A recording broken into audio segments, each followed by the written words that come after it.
Welcome to eCommerce Australia. We're bringing you the biggest and best rock stars in the e-com industry or in the social media influencer space as well. This episode will absolutely light you up. I've known our next guest for the best part of, let's say, 8 years, having both worked at Fairfax Media back in the days. That is a throwback. Yeah, you were doing social media and marketing for the Two Times You Try series and a heap of different events. And I was there for about 3 months just trying to hang on. And We both got fired and made redundant at the same time. They sold Fairfax events to Channel 9 and I sort of jumped before we got sold. Yeah, I went into recruitment for 6 months and that was the worst job I've ever had, ever. And I've had some jobs. I don't recommend recruitment at all. Yeah, right. I've never given recruitment a red hot crack, but I definitely won't. No. Yeah, exactly. I've known Terry for the past 8 years. I've been watching her build her social media and build her business called Make Them Talk. She has a really unique style. Can we call it unique, I guess? I think that's one way to put it. Unique, bold, anything that's original and not boring. 100%. So first call to action for the podcast is jump on and give Make Them Talk a call because you'll see some of the content that Terry does. So big welcome and introduction, Terry Kearns. That was a great intro. Thank you so much for having me on. I'm excited. Don't know where this is going to go. I could go rogue. We could go rogue. That's we'll it. See what happens. Yeah, I mean, we've got a couple of, what are they, champagnes or wine or what are they? I don't know. There was a sign that said non-alcoholic and alcoholic, and I just went straight for the alcoholic. Yeah, and I went to the non-alcoholic section. Yeah. So you've already smashed one, and I think you're on fire. So it'll be pretty cool. But no, look, in all seriousness, I think your content has tremendous cut through. I've seen some insane kind of metrics that you post on your socials. And so I really wanted to get Terry on to talk and to help e-commerce businesses really get better at their social content because it can be quite a faceless, you sit behind a Shopify thing and the products are there and a lot of e-commerce business owners don't want to be the face of the brand. But to your point, we were speaking before we started around, people buy from people. So what I'm hoping to get out of this podcast is to get e-commerce businesses to really understand how to cut through in social and how to just build that authenticity around it. Because as Temu and Shine, all of these worlds, if you're selling a widget or you're not building a brand, you're really easy to get kind of commoditized. And Temu was selling a version of what you sell for, 80% less. So how do we continue to sort of protect ourselves around some of those big players? And I think that's where social media marketing comes in. Mm-hmm. Cool. So the first question I have, the top 3 mistakes that you see brands make on social media, I'm sure you could go to 10 or 15, but are there 3 common things that you just notice every time you do an audit or like what generally comes up? So there's a few different ones. So I'll cover a few different areas, but the first one is people that see something and it's got millions of views and they just try and copy it. Yep. They don't put any of their, and this is why I'm so big on putting in your own personality because that's something you can't copy. Like nobody can be you, nobody's got your story. So if you can incorporate that into your social media strategy, then that is absolute gold because nobody can replicate that. So if you see something that might be trending or something that's got millions of views, other brands have millions of views, you don't just copy it. So many brands just copy it. They're like, oh shit, well I only got 300 views. Why did I only get 300 views? Because you didn't make it your own, it wasn't original, and you just copied somebody else with no real thought or creativity into it. So that's my first one. Don't copy people. You can get inspiration, but don't copy people straight out. So with that then, there's obviously like trending audio, right? Mm-hmm. So, as someone who struggles with social media, myself to some degree, like you kind of go, all right, there's a trend here, right? There's a trending audio. And I thought we'd always been told to jump on that trending audio because that's just pushing it out. So do we not jump on the trending audio or do we still use the audio? If we're looking, TikTok, I'm kind of thinking more specifically, but do we still jump on that audio but just do it in a different way? Do it in a different way. You can still use that audio, but how can you make it your own? So a trend that's going around at the moment, for example, it's you make the face, I make the noise. So Have you seen that? No, I It's haven't really seen that. funny. So there's two people sitting beside each other, and then one person like does a movement like with their mouths or anything like that, and then the other person makes the sound for it, and then the second part zooms into their face. So as they're making the movement, the other person's making the sound, and it's really funny. Okay. So if you're like a baby brand, for example, you can incorporate this easily by like making baby noises, for example. Yep. Or like having a tantrum, and then the sound, you can relate it back to when a baby hasn't been fed for XYZ. You can still turn these things into your brand specifically without just going completely rogue and doing it just because it's a trend. And you shouldn't take part in every single trend. Just because it's a trend doesn't mean you should instantly jump on it. If there's no way that you can relate it back to your brand, your product, your service, you should absolutely stay away from it. Don't just do it because everybody else is. It's a bit like fashion, isn't it? You know, some people just shouldn't have worn the skinny jeans, and some should. So yeah, I guess it's a bit like fashion. My second one, which is so relevant, especially recently in the direction that social media is going, you don't need an aesthetic Instagram feed. And there's always exceptions to the rule. If you're a Balenciaga, for example, that's completely different because you're on another level in comparison to everybody else that's I presume is listening to this podcast where you're a small to medium business. Yep. And they don't need those personalities in it to sell. They've already got a very established brand that people already buy from. But if you are just trying to post things to fit into a feed, then it's not authentic, it's not genuine. I go rogue. I post so many different things that like don't look aesthetically pleasing on my feed. On the grid, yeah. They go crazy. They go absolutely crazy. Like one of my most recent videos, to put this into perspective, I don't post hugely on my own personal social media. But one of my videos, I've only got 4,000 something followers. One of my most recent videos on Instagram has over 800,000 views. Wow. Okay. Which is crazy, which is the power of organic content, right? Was it the hobby horse one, was it? It was the hobby horse video. So you've got videos that are a bit taradiddle, you know? You've taken the piss, you're taking the piss in there a little bit. Yeah. You're not telling the truth entirely, but it's in something that people can relate to and something that's trending. Yeah. So the hobby horse, for example, there's so many of those videos of people taking the piss out of people that do it seriously. Yeah, okay. That, you know, my brand is kind of taking the piss, doing outrageous things. Yeah. Which relates to my business because I create content for brands that's very unique and original. Yeah. So I do that kind of thing in my own content to kind of prove the results that I get for clients. Okay, nice. But yeah, those kind of videos, it goes to show you can get a lot of views with not many followers. Yep. So that's tip 2 to stay away from the trends. Not necessarily stay away from the trends, but stay away from ones that you can't not every trend is for you. Unique. Yeah. Unique and original to you. Oh, sorry, that was tip 1. Tip 2 was the grid. Sorry. Yes. Jumping there. So the first one was copying people, but actually on that topic of copying people, there is a really good thing that you can do, and this is my really good tip for when you're following your competitors and what they're doing. Yeah.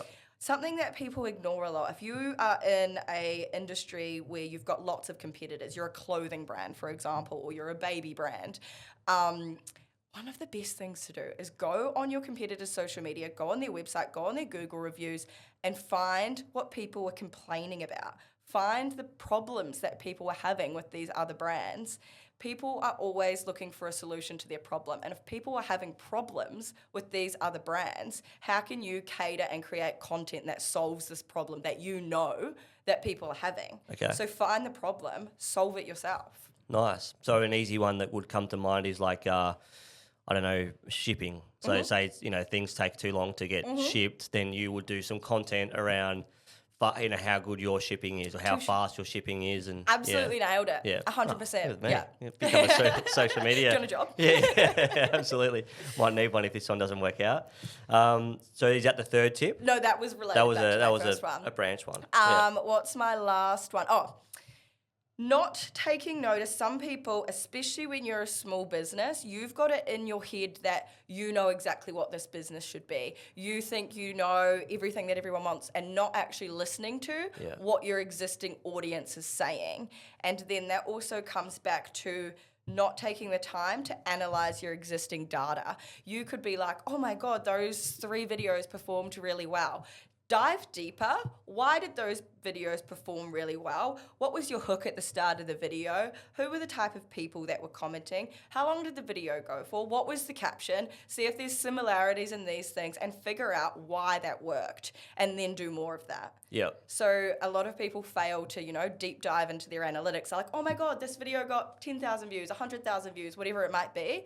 But they need to delve deeper into the why. Okay. And then do things similar to that. Or so for example, one of my clients, 2 of their videos very recently, Port Phillip Ferries, 2 of their videos went very viral, so a couple of 100K views each. And I went and I did a deep dive. They both had very solid hooks, and I said Melbourne and I said summer in both of them. Okay. So then I was like, shit, that is some great data that I've got there. They were 2 words that were in the opening hook, Melbourne and summer. Like, that's currently trending. It's obviously summer. We're targeting people specifically in Melbourne. It hits that target audience within the first 2 seconds, and then that is what I've done more of. Okay. So, do you remember what the hook was? Like, what's the...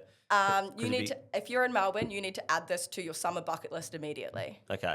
Yeah. So then I went on to explain it was a voiceover video. Yep. That was catching the ferry, then going to a winery. But that was one of the opening hooks from memory. Nice, on brand. Very on as brand. well. And I've seen you interview some people on the ferry as well. Some of those old guys.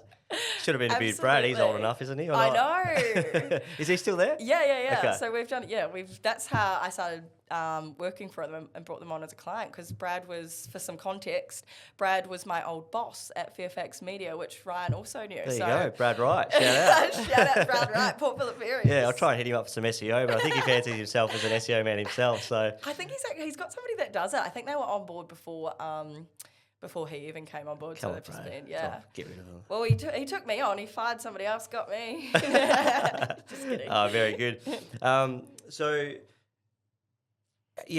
we're talking about, how to get more attention, essentially. How do we get more sales through social, or what should the e-commerce businesses? I mean, we're all about growth and sales and scaling. Yep. So how do we turn our social media into a channel that converts well? Or are you saying that it doesn't need to convert well? You're just getting attention and then the attention converts? I love this. So there's a few different stages, and I like to break it down into 3 sections. The first one is trying to get as many people eyes on the content as possible. This type of content is aimed to go viral. Yep. So this is, I'll give you an example using one of my clients. So they are a honey company, but they are a medicinal honey company that fixes a range of women's health issues. That was almost a swear word there. Anyway. Women's health issues, skin issues, tinea, athlete's foot, and things like that. And obviously there is things that you could just go to the pharmacy for, right? Which is easy. You don't have to order it online. You can just go down to your local pharmacy, get it. So we wanted to do a campaign based around fixing athlete's foot. So my first thing. Here we go. This was my part of the campaign that was intended to be clickbait, intended to go viral, intended to get people clicking on the website so then we could retarget them, or they would fall into our sales funnel. And then we could start educating them a bit more. But this is stage 1. So content aimed to go viral organically and within paid ads to maximize the awareness in paid ads. So what I did was I brought a UV light that shows up. It will go either purple if there's no fungus, or it'll go like bright red or green if there's different types of fungus. Okay. So a UV light that shows if you've got athlete's foot, essentially. Yeah. So I got a massive cardboard sign and I wrote on it, "Treat the rash or take the cash." Right. Okay. And I went to a shopping centre and I went up to people, some in proper footwear that they actually had to spend a bit of time taking off, or people in sandals that I could see that they had like something going on down there. Yeah. And I would go up to them, I was like, would you be willing to do X, Y, Z? You can either, like I'll ask you a few questions and then you've got the chance to take the cash. Regardless, you can take the cash if you want to take the cash. So it was a very easy hook and a low budget campaign. We were giving each person $50 to $100 depending on how apprehensive they were to do it. Yeah, nice. And then I would be like, okay, can I scan your feet to prove you don't have athlete's foot? And then it would show up. The majority of the people it would show up on, they actually had athlete's foot or fungus on their feet. Yeah, yeah. And then they'd be like, what? Oh, What? yeah.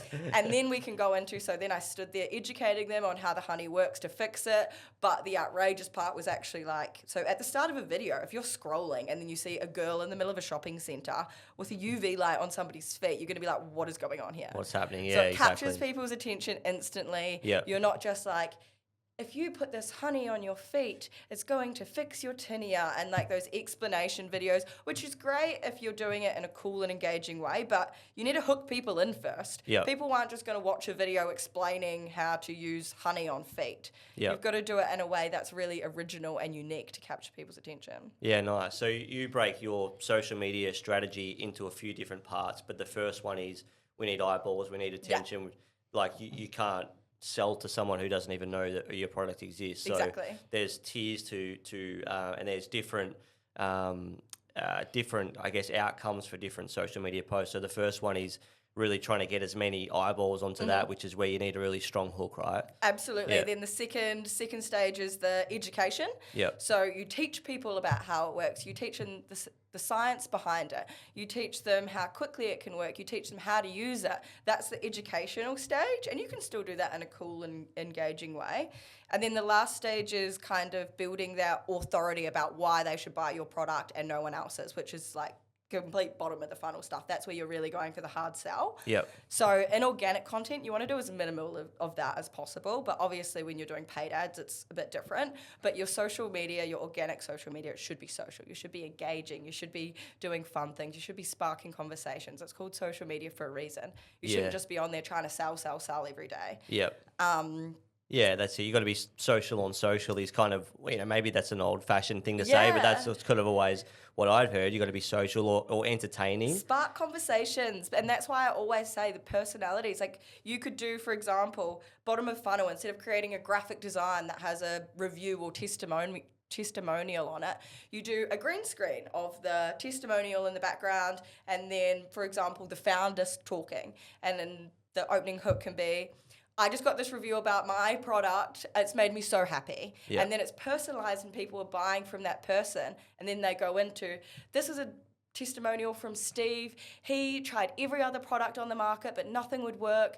And then you can like see his review in the background, and it's the founder or whoever it might be, scientist, whatever, anybody that's a part of the business talking about it and actually feeling that like emotional connection of how much it means that your business is making a difference, or, you've made a difference in somebody's life. I'll use that honey thing, for example. We've got so many reviews like that saying that, they've tried everything and nothing else worked. Yeah, nice. So doing that, but also forming that emotional connection rather than just a static image saying, hey, look what Steve said about us. Yeah.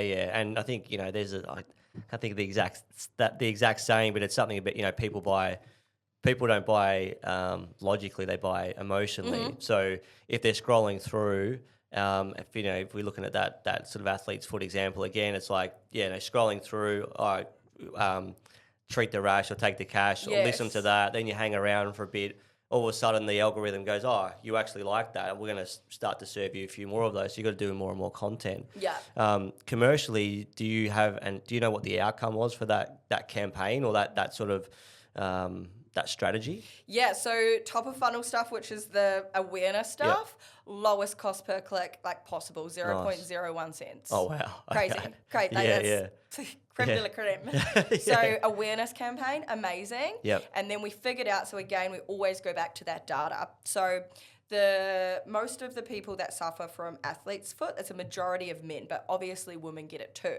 But when we broke it down of who was buying, so we were targeting men, the men were clicking on it and everything, but men don't buy this kind of stuff. No. So we started targeting the wives of. Okay. because they're the ones that would make the purchase because they're sick of their men's disgusting feed. Yeah. So changes were made and the campaign went really well. Okay, fantastic. Yeah, I've seen that one on my socials as well. Do you want to get into a couple of examples? So, we've got a listener who I've just started doing some work with. I won't mention their name, but I introduced you on email, and you come up with some really good examples. Yes. And I think what better way to really highlight and give people some ideas is to pick some scenarios. So I know we've got a few listeners that brands that I can actually speak of. So I'll throw a couple at you and see what you want, right? So hot seat. The first one is Connie. So Connie. this will be a hard one. So Connie are an incontinence brand, and they sell I guess adult diapers, bed protectors, mattress protectors, non-slip floor mats. They're really, really great business. But one of the issues, and they're doing a pretty good job on social, but one of their issues is that not many people want to kind of admit to using a Connie product because it is incontinence. They've got a little bit of a, people don't want to, they've got over 5,000 reviews. So like great business. People love the product, but they don't really engage that much with the social. So if you put that lens on, what like... I just got a brilliant idea. And so, and I think this will be good. Again, not trying to knock Connie and what they're doing socially, but I think having a couple of really good examples will highlight and start to get the juices flowing for everyone listening to this campaign and what they could do. So it's really just a comparison for some ideas for everyone listening. I think it would be so cool for them to do an anonymous series. So you've got some sort of recognizable mask that they consistently use, and it can almost be like an AA circle, for example, an alcohol anonymous circle. So everybody's like blurred, and you could be like, my name was Terry and I suffer, well, you wouldn't say your real name, you can beep it out. My name is Terry and I suffer from wetting the bed, or like whatever it might be. Yeah. And so it's a whole campaign of anonymous people admitting their issues and then talking about how they found Connie. Okay. And then so that would be like a short video series of all these anonymous people, and it would be great if I'm so set on using authentic and real stories and not actors or made up stories. Brilliant. So even if it was like all their real reviews, I think it's so obvious when people are bullshitting and when people are making stuff up. So even if they paid those people to come in and do that, it's all anonymous, you'd have this different thing and make it a whole series. Come up with a really cool creative name for the campaign, and get these anonymous people, change their voices, do whatever you've got to do to actually tell their stories and why they use Connie and why it's amazing. Good idea. I love it. Yeah, and you could have a Connie branded mask or something like that. How cool would that be? Yeah, and I mean that would be that'd be great. You'd have to get the people in, but I think and you would. Yeah, that could be that's a good idea. I like that one. Welcome. Let's go with another brand that listens to the show. They're women's motorcycle apparel. I'll give them a quick plug. Peak Moto. So pretty cool. Like I would imagine their community is quite engaged. They do men's as well, but predominantly they're sort of known for their women's motorcycle apparel. I would say the founder, after speaking with her, is quite introverted or doesn't really want to be in front of the camera. She has been at times. But what would you think from a motorcycle apparel brand? How would you kind of what would be an idea that comes to mind for that? I think it would be really cool to somehow compare like motorcycle gear with everyday things, but also what would be really cool is like testing the durability. For example, like women want to feel more protected than men would, for example. So you could do different things. For example, get a sanding machine and put the jacket on and see like the reaction that happens when you put that. You could wrap the jacket up in a rock or something, throw it off a cliff, and then see how the jacket is at the end. There's no rips or anything. Or show the product in creative, cool ways of like girls doing cool shit. Yeah. Like really predominantly put that. You could even do content, for example, like a day in the life would be really cool for this because it's so different. Would be really cool. So you like 1 second you're putting your makeup on and then you're getting on your motorbike, like mixing classic things that a woman that like women regularly do, or your average woman, for example, but then really flipping that on its head, then you're all of a sudden on a motorbike. Like comparing those somehow, I'd have to think about this one a little bit more, but somehow comparing those two things, so it's almost like polarizing of the usual things, like 1 second obviously you can't be drinking a wine and then going on a motorbike, but you know, like you're out for brunch with your girlfriend and then you both get on your motorbikes, or like things that girls do normally. Yeah. And then relating it back to the motorbike, I think would be a really, really cool cut through. Yeah, nice. So yeah, like typical kind of women scenarios, and then kind of that real cut into like a bike life or whatever it is. Yeah, that would be really cool. Yeah. There's some cool things that you could delve into further there. And not even like you wouldn't even, and you're the expert, not me, but you wouldn't even be talking about like selling the jacket, or like you wouldn't even talk about that. It would just be in the background almost. Is that, like you're packing up for brunch, like you just had this amazing brunch, put your jacket back on. It's like subtle but not subtle, but you also need to be telling a story in there somewhere as well. So it could be like my 3 essentials, getting ready for the day or something, and it's like your lipstick, your jacket, and whatever it might be. Like things like that again are on trend and lots of other people are doing them, but how can you make them original to your brand? Because that's obviously a very original brand. Like I haven't seen any other women. When my ex-partner got a motorbike, I was looking for women's jackets and things. Okay. None of them that I found, I didn't find that one. Right, okay. But no, I was like, oh, they're all kind of like not very, like I don't want any of these. Yeah. I liked the boys' ones better because there was way more selection. Okay, yeah, of course. Interesting. Yeah, there's Right. Yeah, there's a lot of options. I'd have to delve deep. That one's like a little bit more of a tricky one to think of things straight off the top of my head. But yeah, definitely somehow putting those polarizing comparisons together. You just have to come up with a way that you could do that would make sense in like video form. But okay, all right, let's go. I'll give you 1 or 2 more. Okay. Another one who I've had on the show here previously, Bubka. So they sell portable breast pumps or mobile breast pumps. Okay. And I think they actually do quite a good job they do a lot of raw, authentic content. Mm-hmm. How would they be able to improve their social media, or would you have an idea that might come to mind about about that portable breast pump as opposed to the others not being kind of as portable, I guess? A couple of ideas come to mind. First one is probably a bit controversial. I'll go the second one first. lean into controversy. Oh, absolutely. I'll see my of course it's controversial. So second one, I would say finding your target. Like I do a lot of stuff where I'll just go up to people in the street. Yeah. I've done portable phone chargers. I've gone up to people and I've asked them for a free charger.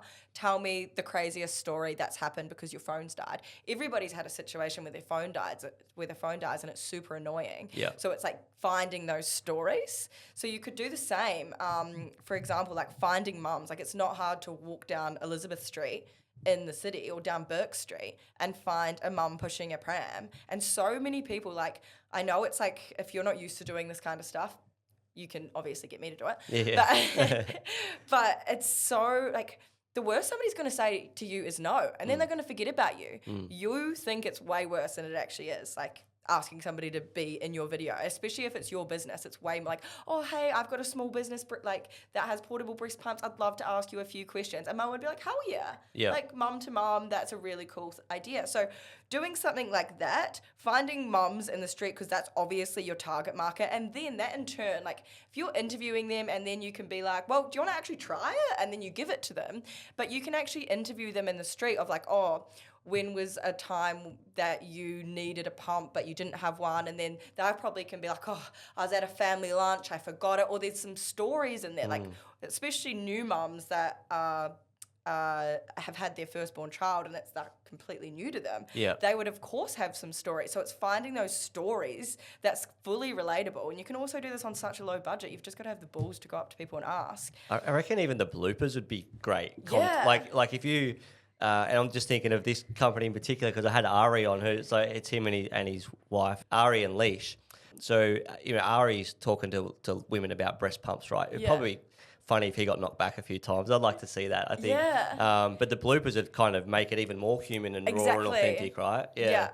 And then as well, I feel like mums, especially new mums, always have like their mum groups. So even if you infiltrate one mum from interviewing them on the street, that news is going to go straight back to the mums group. Yeah. Like that's a really cool thing. And it's like such a niche that it's actually quite easy to target. But yeah, content like that where you've got real life stories from real life mums that other mums can relate to. And then it obviously relates back to the product because you're asking them, sorry that I don't know much about breast pumps, but you're asking them like when like an awkward story. I don't even know how they work. Sorry, I've only got a golden retriever. But I'm sure that there's like funny stories or awkward moments where I don't know how it works. Yeah. But there would be so many relatable stories you could get out of just talking to people. Spot on, yeah. And you know what? I'm thinking about that brand, but a lot of the listening audience that we have, they are generally smaller to medium brands coming up against big players. Yeah. And the big players aren't doing this. You know what I mean? The big players are too slow and not nimble enough. So where's our competitive advantage as small to medium e-commerce businesses? This is it. This is us. The real people. Yeah, getting on the street. You don't see the CEO of Baby Bunton going down on the street? No, is that a big one? Think so. Yeah, it is a big one. Yeah, absolutely. So how do we lean in? And as I said, like the big Goliaths in Amazon, Shine. I don't even know if I'm saying that right. Shane. Shein, Temu, all of these sorts of things, all of these sorts of brands, like they're so competitive on so many levels. If we can really be nimble and get to the street or just create some content that people can relate to and find funny and then find your brand. I think that's a great example of the breast pumps one. I've got Niels Hoban coming in next, who is the founder of a brand called Frankster. And he has seen a little bit of his social media. A lot of it's product based, and they just sell men's shorts. That's all they do. One product, multiple different colours. Off the top of your head, anything you could do for men's shorts. Say men's shorts. Yeah, men's like cargo shorts. Essentially, they're sort of like you can play golf in them. They're super comfortable. I actually did a funny one the other day. So I had a belt company that wanted me to do some stuff for them. So one of the first things I always ask people before I start working with them is, there's so many belt companies, right? Like, what's your unique selling proposition? What's your USP? And they can fit anybody. So you don't need, like, it doesn't have belt holes. You can change the size of it and it can go in between. So you know how sometimes you're like in between the two holes? Yeah. It doesn't have that. So I figured out or asked all their unique selling points. And then I took belts out onto the street and I asked men, and to be fair, it was a unisex belt, so I did both. But I went up to people, interviewed them about belts. What do you think's different about this belt in comparison to normal belts? Had a few questions up my sleeve. And then I asked them if I could sold them the belt essentially. And I said, would you swap me your belt for this one? So I was looking out for people that had kind of crusty old belts or shit belts. And then so they would take their belt off, give me their belt, and then I'd swap them on the spot. So that would be a funny one. If for the shorts, for example, you go out, you'd have to get a little changing thing. So a circle thing that goes up. Yeah, and then you go and ask people if they would swap their shorts on the spot for your shorts. I like that. And then the funny part is the visual hook is them putting this thing up and there's somebody getting changed in the street. In the street, brilliant. Yeah. I mean, that's what first came to mind. The immature, men don't I would push someone over. That's funny. if they were trying to get changed, I would push someone over. So if you target what's their target I would market? say probably, 20 to 40. Yeah, so even if you found a group of young 20-year-olds that are bantering, they have banter, and they see their mate that's changing in there would be so many funny little moments. And my key, another red hot tip, is I film everything. I don't stop filming. You don't miss a moment because that is where the gold comes. Sometimes one video on my phone goes for over 20 minutes and I'll edit that down into 30 seconds. But I didn't miss anything because I recorded the whole time. Then you get the most authentic, you get the most genuine pieces of content because you weren't like, okay, here's the script, here's what you need to say. No, you're filming everything. It's a bit more annoying to edit, but it's so worth it. Yeah, fantastic. No, I love it. And do you obviously find that those more raw, authentic pieces cut through? Yeah. All right. So let's say we have a winner, right? We've done something and it's like, this is awesome. Should we post the same? This might be a real newbie question, but I guess if I'm thinking it, then others might be. Do we then just repurpose that? So do we have an Instagram reel that we can go bang the exact same thing on TikTok, the exact same thing on YouTube Shorts? Or are you better off trying to master one platform? Like there's so many options. Where do we spend our time? So it's a little bit different, and there's different things that you should do on each platform. TikTok is very in the moment. It's better to have less editing. Okay. Really authentic, like it's what's happening in the moment, and you can post way more like on TikTok without it affecting, like if you're posting on Instagram, bad quality content, you never want to be posting bad quality content on anything. You're going to lose followers, but it's less likely for that to happen across TikTok. But Instagram, you do want to be more, like obviously you can post pictures and everything on Instagram as well. Well, you can now do that on TikTok too with carousels, which are actually performing really well at the moment. Okay. When the storytelling ones. So you put text on the image. For example, if we go back to the beauty market, the Clean beauty market. Clean beauty market. Yep. If you like how Clean Beauty Market started, and then you go like it's a really old image, like in the first office doing the first product of Erin maybe, and then you swipe across it tells the whole story. Yep. So you can do that on both platforms. But yeah, there's different things that are trending on each one. There's certain things on TikTok, especially the more silly trends. That's not really for Instagram. Okay. Yeah. That's definitely TikTok. Yeah. But there's definitely some crossover. And then another question while I think of it, I've heard that editing in app is better than editing in, say, like all your captions in CapCut and then posting on Instagram, or should you edit in app where you can? Or are you better off editing on a CapCut and then posting? Well, TikTok actually owns CapCut, so everything from the algorithm is actually picked up. So if you make your captions in CapCut, that's going to pick it up. Okay. And say a huge part is the SEO, which you know all about, but it's the words in your video, it's the words in your caption. So you should be trying to incorporate that into your caption as well. So your captions also have to be strategic into depending on what your video is, but the SEO in your caption is very important on Instagram and TikTok. Yeah.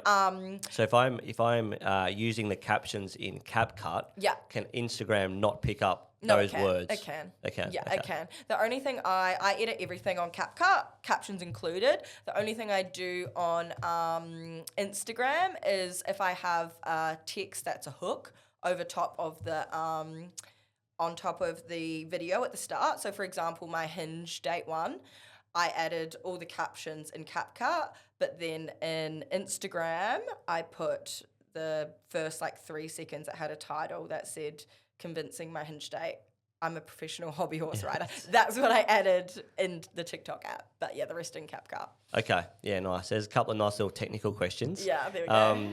We're just conscious of time, but I think a lot of our listening audience either they do social media themselves or they outsource to an agency. You've worked for agencies and you're now out on your own. Mm-hmm. What makes you unique, which is a nice sort of selling point for you, but also how do e-commerce businesses and founders, how do they know who's a good social media company and how do they get the best out of that agency, whether it's you or someone else? Are there any kind of red flags that you would avoid when working with social media agencies broadly? Mm-hmm. Well, this is actually why I started my business, is because I saw how many social media agencies ripped people off. They produced shit content. They didn't really care.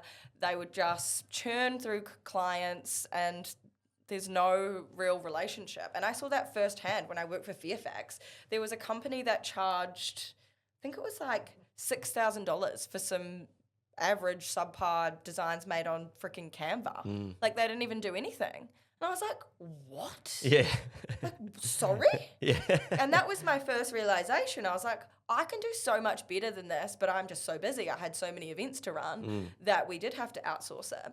But my first thing is, if they don't take the time to get to know not just the business inside out, but also you inside out, so they can incorporate that into the social media strategy, that would be the first red flag for me. Okay. Especially in this day and age. Like, of course, there's exceptions to the rule, and it might not be like Balenciaga, for example. Like, theirs isn't personality driven. Yeah. But that's my specialty. That's what I love. I love small to medium businesses. And when I work with people, for example, like, that's exactly what I'll do. I'll get to know them as a person inside out, so then I can incorporate that into the strategy, because that's how it should be. People buy from people, as we've discussed before. Yep. But to be able to do that and do that properly and incorporate that into an effective strategy, you have to know them. Go have some coffees with them regularly, and especially in that first initial part where you're onboarding them, spend as much time as you can with them. Like, that is so important. Go to the bar with them, have a drink, let them loosen up, get to know them, and then that also makes them feel more comfortable with you as well. So that's what I like to do before I start filming anything with them. Like, imagine you don't know me at all, you've reached out to me online, and then I just rock up, put a camera in your face. Yeah. Nobody's going to really feel comfortable. Yeah, So true. if you can build that rapport with the client and you feel comfortable with them, like, there's been so many people that have said to me, oh no, I can't get behind the camera, I can't do that, can't do that. And that comes through with a lot of these e-commerce founders, that they don't want to be in front of camera. They just want their products to do well, and but they don't want to be the face of the brand. And I guess if you're trying to grow and scale a brand, you want it to be less about you, but I guess initial stages to mid stages, you've got to have some personality there. So whether it's you or whether it's the staff. And one of the things, actually, sort of just backtracking a little bit, but one of the things that I really liked with when we were talking about clean beauty market was saying around the staff picks. So instead of just having a staff picks kind of 5-point, this is what our staff pick. And a photo, like just a photo of, like, this is our staff picks of the week. You incorporate those personalities, and you can do it so many different ways. This was just one of my examples. Yeah. But, like, for example, my staff pick of the day is, or like, you can do it once a week and make like a mini series. So then you're introducing characters, and then you're getting to know each of these people, like their favorite products, why they use it, conditions it's helped them fix or improve on, whatever it might be. But then again, if you do that with them and you record with each of them for 5 minutes, you put that down into 10 seconds. You take the best 10 seconds that shows off their personality and edit all of them in, or they could have their own individual video.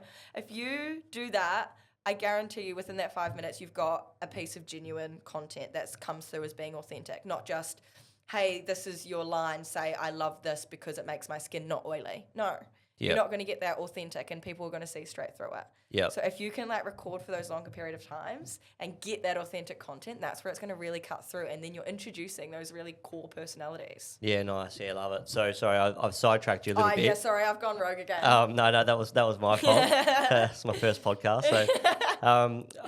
So we were talking about how to be successful with a social media agency. So step one, or one of the takeaways, is for them to actually understand you, to be social, and to be able to get that content. You've really got to. You want your agency, whoever it is, to really understand and take the time to get to know the personality and what makes it unique. So with the belt example, you sort of understood how it worked and the pain points and the USPs, and then you could go out and actually execute upon that. So is there anything else that comes to mind?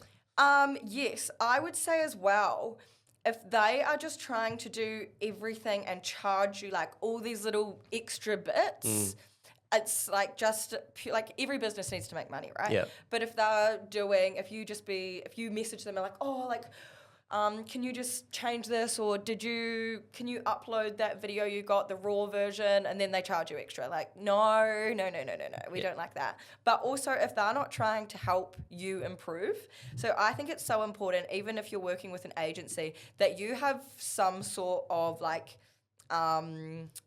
they should be teaching you how to do things along the way. For example, if you want to upload like Instagram stories, if you are like packing orders or something like that, something that the agency is not going to be there for. Like, if they're not helping you execute that part, then no as well. They should be helping educate you on how to show up on your Instagram stories, or how to do things that the agency can't do because they're not there every single day. Yeah. So things like that as well that you should look out for. Okay. Yeah, awesome. That reminds me of, when we're talking about founder-led stories and behind the scenes. Obviously, one of the biggest on TikTok is Brittany Saunders and I love Faith the Label. Yes. Yeah. Are there any? She would be one that you would look to as an example of kind of how to use that authentic and rawness, and she gets her staff involved and all of that sort of thing. Are there any other brands that you kind of take inspiration from? I mean, you're pretty kind of unique in what you do anyway, but are there some brands that people listening can kind of look at and kind of go, they guys are doing good content? Absolutely. And this is so funny because I was going to say this before we even figured out what was happening today. There's a brand called Vibe Culture. Okay. And they do amazing organic content. It's so funny. So one of their things, so they have a wake up blend. Yep. So you take it in the morning. You can have it with a coffee as well, but it's meant to, well, it actually does, and I've tried it and it actually works, but it keeps you focused, it keeps you energy, you don't have that afternoon slump. So how do you show that in your content without like constantly saying it? How do you make it a little bit more subtle? So these guys, it's absolutely brilliant. They do challenges. So for example, they've gone and done an ultra marathon with no training. They've gone and done a breakdancing competition with no training. They've gone and done so many different outrageous things like that. Yep. And then they'll subtly put the product in. So subconsciously, it's relating doing these like really bold, cool things with their product, but not saying like, hey, use this product 24/7. So they put it into the videos subtly, but the videos are just so funny. Go and check them out. It's great organic content. I'll have to get him on the podcast. You have to get him on the podcast. Yeah, exactly. I think that's a really good point you made around, you don't have to sell the product. Like the product, so when you're looking at a social media campaign, are you looking at trying to sell more stuff? I'll give you a really good example. That's a really high level example. Right, perfect. If you look at Red Bull's Instagram feed, Yep. they don't have a single can of Red Bull on there. They sell the feeling of energy, right? Yep. So they are doing crazy things. So that's why they're always jumping out of airplanes. They are doing big dirt bike jumps. They're doing all these crazy things because they're selling the feeling. So subconsciously people are like, oh, they use a lot of energy, and if I have that energy drink, it's just ingrained in your brain. They never have a can in their social media because they're selling a feeling, not a product. Ah, okay, cool. Same with McDonald's. So how do we then translate that to a belt? You know, is that harder? Obviously, it's always a little bit harder. Yeah. The feeling is, if you relate it to fashion, Yeah. you're feeling really good, you're feeling fresh, your outfit's complete, for example. Like, there's always ways Yeah. that you can relate it. Yeah. But okay. that would be more like you feeling good, Okay. Yeah. feeling fresh, So you're looking slick. So the idea, the idea is we want content that really entertains. Is that like, in terms of a hierarchy of thought? Yeah. Are you thinking, when you brainstorm a social media campaign, is it entertainment first and then like product seeding in kind of second or third, Absolutely. especially in that awareness? Entertainment and conversation starters and education. Okay. And shareable, right? And shareable, absolutely shareable. And so you can like look at things. You can even get like, so many people are using AI these days, for example, but they're not using it to their full potential. If you type in AI, I have a belt business, give me 3 content ideas I can post this week. No. You need to put into AI your exact target market, things that have worked previously, things your competitors are doing that you can see have got massive views. You need to train this AI up like it's a brain. You know everything inside your brain because you've had so much knowledge. You know your product inside out. But how is AI going to help you create amazing ideas with such little content? And I use a combination. Here's a little hot tip for you.